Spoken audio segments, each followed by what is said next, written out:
Este programa é uma produção da Rádio Senado, emissora parceira da Rádio Ubuntu.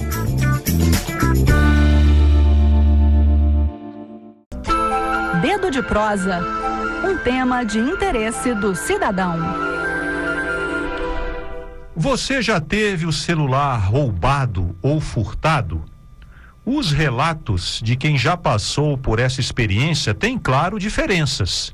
Mas entre as reações mais comuns estão uma sensação de desorientação ou de paralisia, que pode ser momentânea ou durar um bom tempo. É uma reação natural, porque nós estamos falando de ficar sem um aparelho que é usado hoje em dia para um monte de coisas. É como se o chão se abrisse logo à frente, né, Adriano? É verdade, Gesiel. Se você ainda não teve o celular surrupiado, fique ligado, porque a chance de se tornar mais uma vítima desse tipo de crime é muito grande. O número de aparelhos roubados por ano no Brasil encosta em 1 milhão. Essa situação levou o governo a lançar no final de 2023 o serviço Celular Seguro. Mais de 2.400.000 usuários já estão cadastrados na ferramenta no site mantido pelo Ministério da Justiça e Segurança Pública, celularseguro.mj.gov.br. Repetindo, celularseguro.mj.gov.br. Com celular seguro, qualquer pessoa que tiver seu smartphone roubado ou furtado poderá enviar um alerta para as operadoras de telefonia e os bancos que participam da iniciativa. As operadoras fazem o bloqueio do aparelho, que não pode mais se conectar a uma rede móvel. E os bancos limitam o acesso às contas, evitando assim que, além de perder o celular, a pessoa sofra um desfalque financeiro. E o celular seguro vai ter uma atualização importante nesta semana. A partir desta sexta-feira, então, dia 4 de abril, o serviço vai disparar mensagens via WhatsApp para milhares de smartphones irregulares que foram habilitados em novas linhas. A linha pode ter mudado, mas não o e-mail, que é um número único que identifica o celular. Na mensagem, o usuário vai receber o alerta de que precisa devolver o aparelho na delegacia de polícia mais próxima e ainda explicar por que está em mãos com um objeto roubado. E se ele não fizer a devolução, aí ele pode responder a um processo por furto, roubo, receptação ou associação criminosa. A viabilidade dessa nova função do celular seguro se tornou possível depois que a Agência Nacional de Telecomunicações, a Anatel, conseguiu integrar os dados de todas as operadoras de telefonia móvel do país. Antes, um aparelho roubado que funcionava com a linha de uma operadora que tinha aderido ao serviço não podia ser bloqueado se o novo usuário migrasse para outra operadora que não estava no celular seguro. Agora isso acabou. É claro, gente, não somos ingênuos para esperar que todo mundo que está agora com o celular que foi roubado vá atender ao alerta e espontaneamente comparecer à delegacia mais próxima dizendo: tá aqui o aparelho que comprei de um cara na rua. A gente sabe que existem muitas quadrilhas especializadas que vão continuar fazendo do roubo de celular um lucrativo negócio que tira dinheiro de contas bancárias das vítimas e derrama milhares de aparelhos no mercado paralelo. Mas que vai ficar mais complicado vender e comprar um celular roubado, isso vai. Por isso fica a dica: cadastre no serviço ou se cadastre no serviço Celular Seguro. Vamos repetir o endereço do site do Ministério da Justiça e Segurança Pública: celularseguro.mj.gov.br. celularseguro.mj.gov.br. É aquele negócio, né? Tomara que você nunca passe pela horrível experiência de ter um celular roubado. Mas se isso acontecer, você não precisa ficar paralisado sem saber como agir. Já sabe que é preciso acionar na hora o celular seguro para que seu prejuízo não fique maior e que a outra pessoa não fique por aí usando o seu smartphone. É interessante. É isso, gente. E fica aquele alerta, né? Porque tem aí as quadrilhas, né, Gesiel? Por exemplo, numa cidade como São Paulo, Rio de Janeiro, isso aí é uma coisa que é assustadora. Essa questão aí do roubo de celular. Na Avenida Paulista mesmo, é um ponto de roubo de celular. E aí o que acontece? As quadrilhas roubam os celulares e encontram um mercado. É aquela pessoa que vê assim uma oferta num site, por exemplo, de um celular que no mercado formal vale X e no paralelo vale 1/3 do valor. Exatamente, ou menos. Tem coisa errada aí. E a pessoa pensa, isso aí é um celular roubado. É verdade. Só existe esse roubo, esse aumento assustador no número de celulares, quadrilhas especializadas, porque existe demanda, né, Adriano? Se ninguém comprasse ou se a pessoa desconfiasse do preço e simplesmente passasse de largo, não comprasse aquele celular, se não houvesse essa demanda, você acha que as quadrilhas especializadas ainda iam atrás de celular para roubar? A questão toda é que é preciso ir na fonte. E o que o celular seguro quer é exatamente quebrar essa demanda ou dificultar o máximo possível. É muito interessante. Eu já até anotei aqui o celularsseguro.mj.gov.br, porque eu não me cadastrei ainda. Eu estou cadastrado, desde o começo do programa. Eu vou me cadastrar logo depois do Conexão, mas já coloquei aqui, já anotei, para que eu possa fazer esse cadastro meu e também dos meus familiares. E tem uma ferramenta aqui muito interessante no celular seguro, que você indica a pessoa que também pode dar o alerta. Por quê? Porque você está no meio da rua, roubam seu celular, você não fica em condições de passar o alerta. Isso, Agora você entra em contato com a pessoa que você cadastrou para dar o alerta e lá o seu amigo, o seu parente, do celular dele, dá o alerta. E aí as autoridades ficam sabendo na hora. Isso é interessantíssimo. E a operadora bloqueia na hora o sinal do celular. Na verdade, na primeira oportunidade, porque muitas quadrilhas, a pessoa rouba o celular e bota no modo avião, para a rede não captar. Mas na primeira vez que o celular se conecta a uma rede, ele é bloqueado. E aí vai vir um alerta para quem comprar o celular. Olha, seu celular está irregular, você vai ter que ir numa delegacia para devolver. Parece que esse celular foi roubado. Você comprou um celular roubado. E aí a pessoa vai ter que devolver o celular ou vai ficar com o celular inutilizado. É verdade. Quem fez isso de boa fé geralmente devolve. Isso já está até acontecendo, né? É verdade. Sinal Verde. Caminho livre para a mobilidade.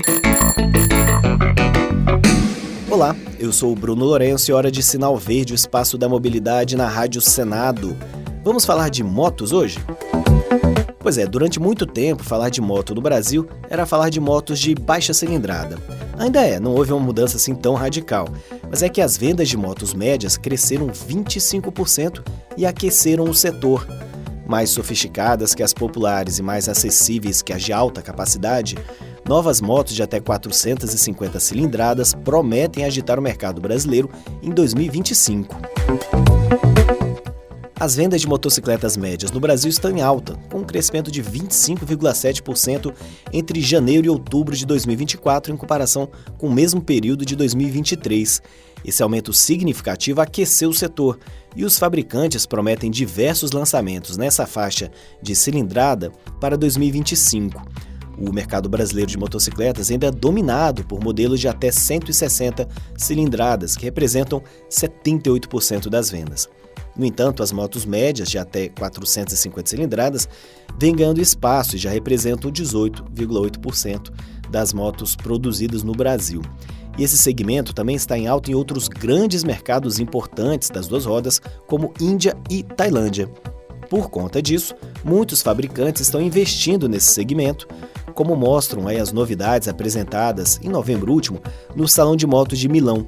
Os principais lançamentos de 2025 do maior evento do segmento de duas rodas do mundo, que acontece anualmente na cidade italiana, não foram motos superpotentes como em edições anteriores. Os modelos entre 300 e 450 cilindradas chamaram a atenção do público e da imprensa em geral. Eu já fui apaixonado por motos, na verdade, ela ainda resiste ali no cantinho, nessa paixão. Infelizmente, a realidade das ruas me tirou grande parte da vontade de dirigir esses veículos. Mas eu gostei muito do que eu vi no Salão de Milão e torço para que, de fato, esses modelos cheguem por aqui. Esse segmento era pouco explorado, talvez porque os fabricantes focassem em novidades de alta cilindrada, muito sofisticadas e caras, ótimas para reforçar a imagem da marca, talvez com a margem de lucro maior, mas distantes da realidade da maioria do público.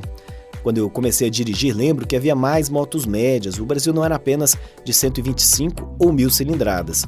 Mais sofisticadas, que os modelos de baixa cilindrada, são ferramentas importantes, essas motos médias, de trabalho, ou de locomoção, ou de lazer.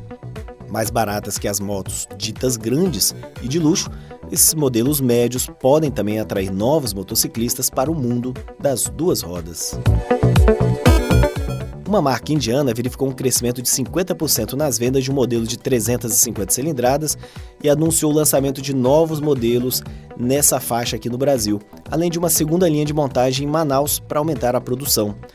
Uma outra marca indiana tem um modelo de 400 cilindradas como principal no mercado brasileiro e deve trazer outro para engrossar as fileiras nesse segmento. Uma montadora de origem inglesa informou que 40% das motos produzidas também no polo de Manaus são da linha de 400 cilindradas. E a líder no mercado vem tendo sucesso com 3 modelos que compartilham o mesmo motor de 300 cilindradas. E chegamos ao fim de mais um Sinal Verde. Será que as motos médias vêm com força mesmo para 2025? Temos ouvintes motociclistas ou motoqueiros? Comentem com a gente. Nosso e-mail é radio@senado.leg.br e o WhatsApp da rádio é 61 98611 9591. Lembro ainda que é possível encontrar episódios anteriores, basta uma busca na internet por Sinal Verde Rádio Senado ou então entrar em www.senado.leg.br/radio/podcasts. Um abraço a todos e até o próximo Sinal Verde. Sinal Verde, caminho livre para a mobilidade. Agenda do Senado. Vamos contar aqui com a reportagem da Rádio Senado, sempre atenta ao que acontece no Senado Federal. Então, abrindo a agenda às 9 horas da manhã, daqui a pouquinho, no horário de Brasília, a Comissão de Assuntos Sociais vota uma pauta com 10 itens. E a repórter Marcela Diniz, que está de volta aqui à reportagem da Rádio Senado, tem os detalhes. Bom dia, Marcela. Muito bom dia para todos vocês aí do Conexão Senado e para os ouvintes também. Pois é, um dos projetos em pauta hoje na Comissão de Assuntos Sociais inclui a figura do cuidador no Estatuto do Idoso. Essa lei faz uma menção ao cuidador familiar, mas não aos cuidadores remunerados, que hoje são cerca de 840 mil no Brasil inteiro, de acordo com o IBGE. O autor do projeto, o senador Flávio Arnes, do PSB do Paraná, considera isso uma lacuna na lei e propõe que o Estatuto da Pessoa Idosa traga, então, a definição legal dessa atividade, o rol exemplificativo das atribuições e as responsabilidades dos cuidadores. Além desse projeto, a Comissão de Assuntos Sociais também pode votar outros 9 itens, entre eles um pedido de audiência pública da senadora Leila Barros, do PDT do Distrito Federal, para debater a situação dos motofretistas e motoristas de aplicativo.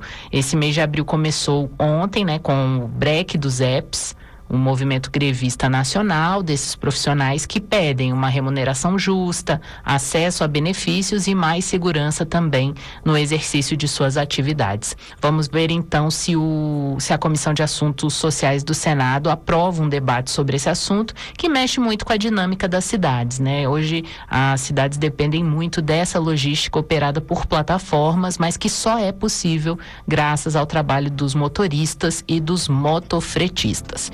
É isso aí, volto com vocês no estúdio. Valeu, Marcelinha Diniz, trazendo informações aqui pra gente. Vamos continuar na faixa das 9 horas. Também às 9, a Comissão de Constituição, Justiça e Cidadania discute o projeto que cria a Política Nacional de Humanização do Luto Materno e Parental e a alteração da lei que trata do registro de criança nascida morta. Às 10 da manhã, a Comissão de Direitos Humanos debate em audiência pública o Dia Nacional de Conscientização sobre o Autismo, hoje também é o Dia Mundial, né, de conscientização sobre o autismo, como parte do ciclo de debate sobre os direitos das pessoas com deficiência e doenças raras. Na sequência, a CDH vota 7 itens. Um dos itens da pauta é o projeto que torna obrigatória no transporte aéreo doméstico a disponibilização de assentos com dimensões especiais para pessoas com deficiência. Agora vamos para a parte da tarde. A partir das 2 horas tem sessão deliberativa no plenário do Senado. E a repórter Érica Christian vai acompanhar. Bom dia, Érica. Bom dia, Adriano. Bom dia, Gesiel. E uma excelente quarta-feira para todos os ouvintes da Rádio Senado. E o destaque de hoje do plenário é a inclusão da terapia nutricional dentro da Política Nacional de Proteção dos Direitos da Pessoa Autista. O relator senador Flávio Arnes, do PSB do Paraná, explicou que essas crianças comem pouquíssimos alimentos, o que resulta numa dieta de baixo valor nutricional. Também está na pauta o aumento da representação empresarial no Conselho Deliberativo do Desenvolvimento do Centro-Oeste, com a participação de cada estado e do Distrito Federal. A sessão do plenário começa às 2 horas da tarde com os discursos e às 4 horas com as votações. Tudo será transmitido ao vivo pela Rádio Senado, TV Senado e pelo canal da TV Senado no YouTube. A todos os nossos ouvintes, uma excelente quarta-feira. Adriano, Gesiel. Obrigado, Érica Christian. Vamos lá para as 2 horas, ainda tem reunião da Comissão de Transparência, Governança, Fiscalização e Controle e Defesa do Consumidor. Na pauta, o projeto que prevê os direitos da pessoa natural usuária de serviços financeiros. No mesmo horário, 2 horas, a Comissão de Agricultura e Reforma Agrária vota o projeto que estabelece as diretrizes para a formulação da Política Nacional da Agricultura Familiar e Empreendimentos Familiares Rurais. Fechando a agenda, às 2:30 da tarde, a Comissão Mista de Controle das Atividades de Inteligência se reúne para a instalação dos trabalhos em 2025. Haverá a posse do presidente e do vice-presidente da comissão. Para acompanhar os trabalhos legislativos, acesse senado.leg.br/atividade. Entrevista. Estamos chegando na Páscoa, pessoal. Páscoa Solidária é a atual campanha promovida pela Liga do Bem, um grupo de voluntários aqui do Senado Federal. E nós vamos conversar sobre o assunto com a Patrícia Seixas, coordenadora da Liga do Bem. E já sócia aqui do Conexão, né, Patrícia? Bom dia, amiga. Bom dia, Gisele. Tudo bom? Bom dia a todo mundo que ouve a gente. Tudo bem.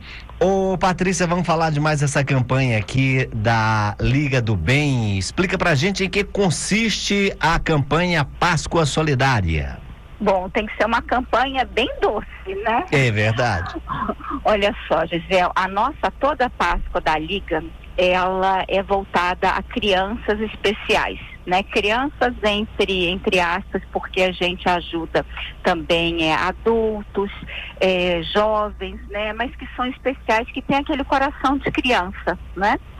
E esse ano nós vamos beneficiar as crianças autistas, né? Na sua maioria, porque também nós temos crianças com deficiência física, cognitiva, né? Então, assim, aquelas crianças especiais mesmo pra gente, né? E tô aproveitando hoje, que é um dia tão importante de conscientização do autismo, não é?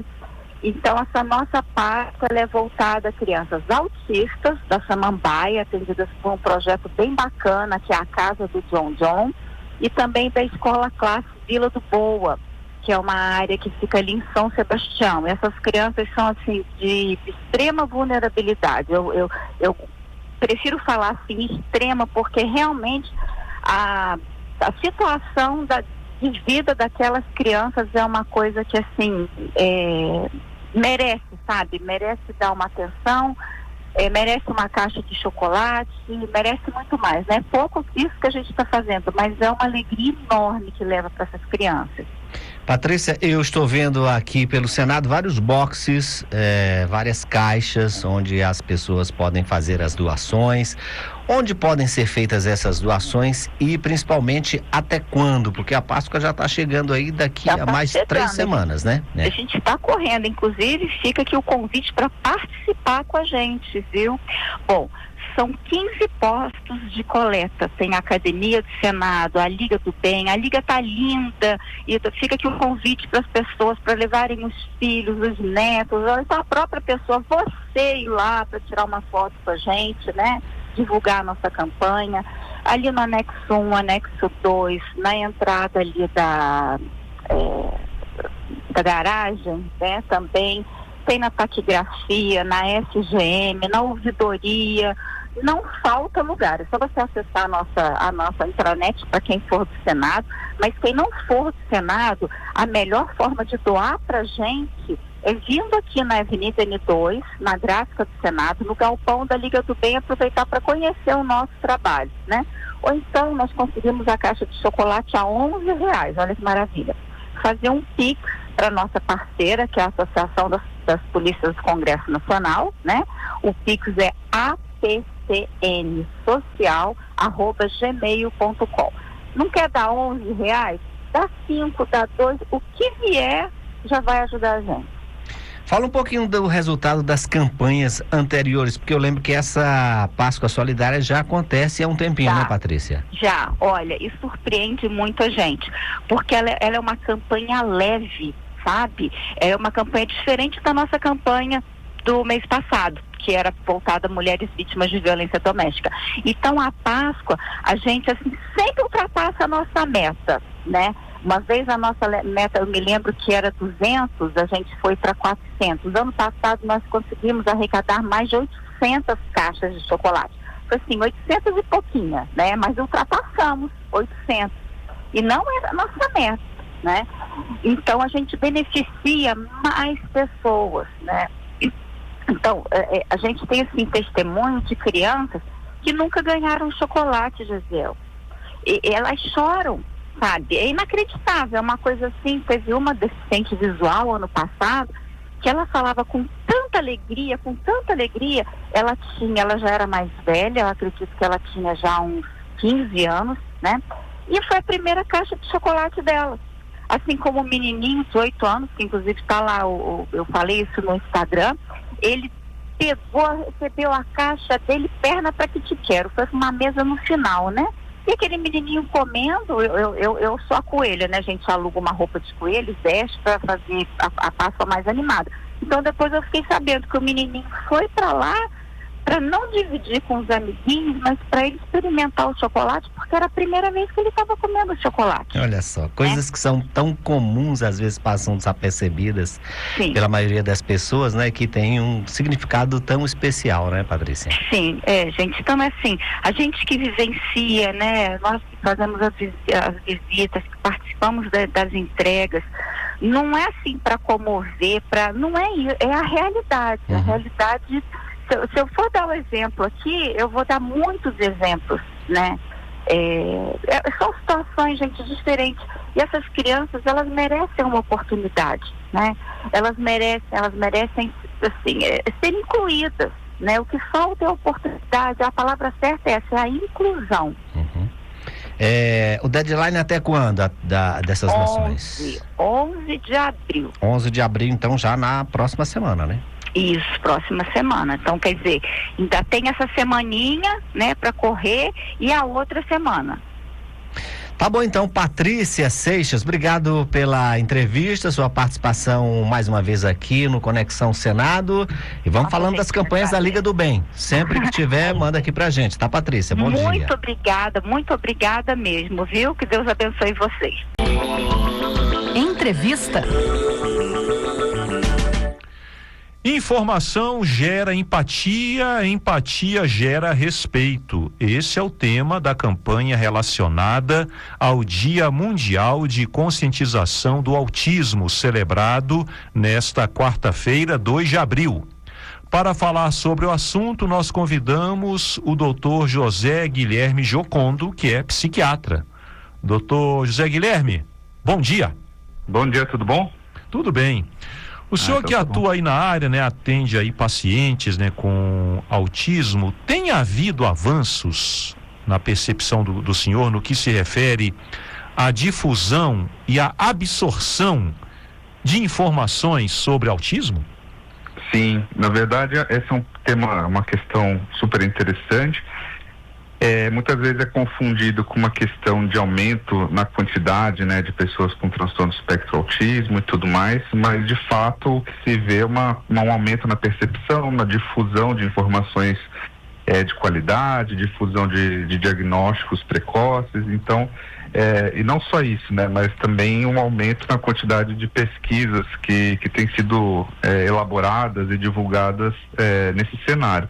O Brasil é campeão, né? O Brasil, junto com outros países, figura entre as lideranças na produção desse conhecimento. Ah, legal. Então aí a sociedade em geral está mais consciente, né, na visão do senhor, de que o autismo está aí, e uma Perfeito. pessoa talvez aí do seu convívio diário que você não sabia tem autismo e tudo bem, né? A ideia é essa. Perfeito. Agora, doutor Zé Guilherme, quais são algumas das situações em que se configura o desconhecimento em relação ao autismo? Muitas vezes tem uma negação, né? A gente acaba vendo no consultório, no dia a dia, alguns professores ou, enfim, demais familiares acabam tendo acesso, né, e questionando uma possibilidade diagnóstica e tudo mais. Infelizmente a gente vê muito disso, né, dos familiares entrarem em negação e consequentemente não buscarem ajuda, né, e enfim, isso é talvez um maior problema nosso. E aí a ajuda está disponível, né? O senhor que aí acompanha, né, o tratamento aí de pessoas com autismo. Como é que está o tratamento hoje? Está mais assim, há um conhecimento melhor, né, da medicina, dos profissionais em relação ao assunto em comparação com anos anteriores? Como é que está essa situação?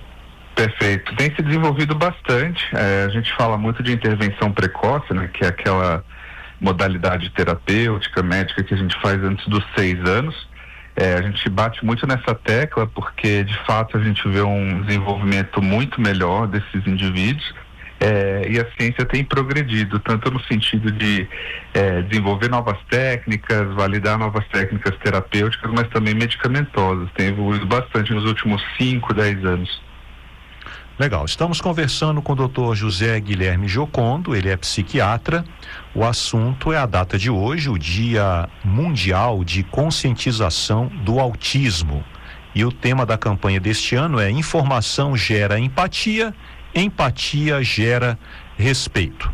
Estamos falando de informação, de empatia, respeito, só que muitas famílias, né, e pacientes, né, pacientes com transtorno do espectro autista, têm reclamado da falta de empatia, digamos assim, de planos de saúde, de profissionais na área de saúde, que com, por exemplo, aumentos fortes aí, né, injustificáveis nas mensalidades, exclusão do paciente aí de um plano de saúde. Que barreiras as pessoas com autismo, doutor Zé Guilherme, e as famílias têm enfrentado, então, na área da saúde?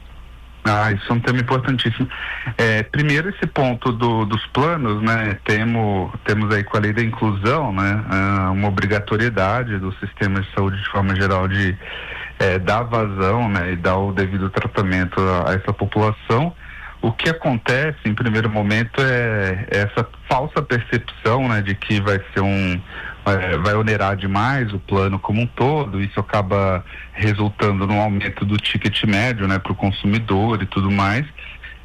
Isso é uma grande falácia. A gente já vê que, na verdade, o que aumenta o ticket acaba prejudicando a parte dos planos é o uso exagerado, sobretudo da parte de exames, né, que nem é muito feito em pacientes com transtorno do espectro autismo. Então, é um erro por aí. A segunda questão é que eles ferem a lei da inclusão. Então, esse é um ponto. A gente acaba vendo muito que isso resulta numa judicialização, né, por parte dos consumidores, um embate com o plano, um desgaste por parte dessas famílias, uma demora no acesso ao tratamento até essas liminares saírem.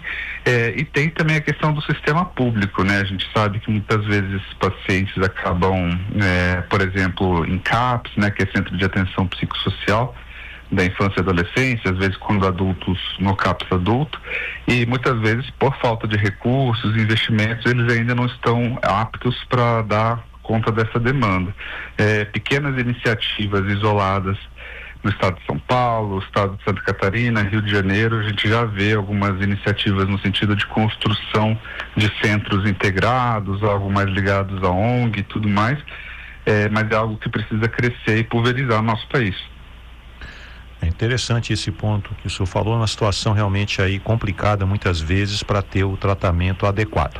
Durante a entrevista o senhor falou, por exemplo, da escola, né, de alguns professores que talvez tentam aí negar, né, a questão aí do autismo de um aluno, né, que talvez no começo do ano não estava diagnosticado, e depois durante o ano tem um diagnóstico e aí tem que ter uma adaptação, uma empatia. O que dizer da escola? O que o professor, né, professora, outras crianças e adolescentes e suas famílias podem fazer caso na sala de aula tenha um aluno ou alunos com transtorno do espectro autista, já nessa pegada de empatia, que é o tema da campanha do Dia Mundial de Conscientização do Autismo desse ano? Certo, ótimo. A primeira questão é saber que esses transtornos do neurodesenvolvimento, né, que englobam o transtorno espectro do autismo, o TDAH, o déficit de atenção, eles são muito prevalentes, então em salas de aula isso vai ser a regra, né, tendo 5, 6% de prevalência, né, cada um deles. Se a gente tem uma sala de 30 alunos ali, pelo menos 3 vão ter algum diagnóstico nessa linha, então não é nada novo para os professores, né? Nem para as escolas. É uma situação em que todos saem perdendo se não tiver empatia, porque as escolas perdem os alunos, correm risco de judicialização e as mães perdem o desenvolvimento dos seus filhos, né? É uma boa oportunidade para essas crianças conviverem com a diferença, né? Apesar de, novamente, serem muito prevalentes, é uma forma ligeiramente diferente de viver, de se situar. E ao ter empatia com esse público, eles acabam criando seus filhos, né? Suas mães, pais, acabam criando seus filhos com uma capacidade, né? Uma plasticidade ali no sentido de entendimento, de empatia para a sociedade como um todo. O que se pode fazer é incluir mesmo, assim, situações de festa de aniversário, situações de contato ali no futebol, na sala de aula, entender, né? Então, talvez trazer profissionais de saúde mental para explicar alguns comportamentos. A gente vê aqui comportamentos, por exemplo, de estereotipia, né? Que é basicamente fazer uma ação repetidas vezes sem muito nexo, acaba assustando outros alunos ou os pais desses alunos, explicar que isso é normal, como lidar. Então, quando a gente explica certas características e como lidar com elas, fica tudo bem. Ok, tá aí, são boas dicas, né, para todos nós aqui exercermos a empatia com base na informação, e a empatia gera respeito, que é o que todo mundo merece em nossa sociedade. Claro. Doutor José Guilherme Jocondo, muito obrigado aqui pela entrevista, pelos esclarecimentos, um abraço para o senhor e bom dia. Eu que agradeço, ótimo, bom dia, tchau, tchau.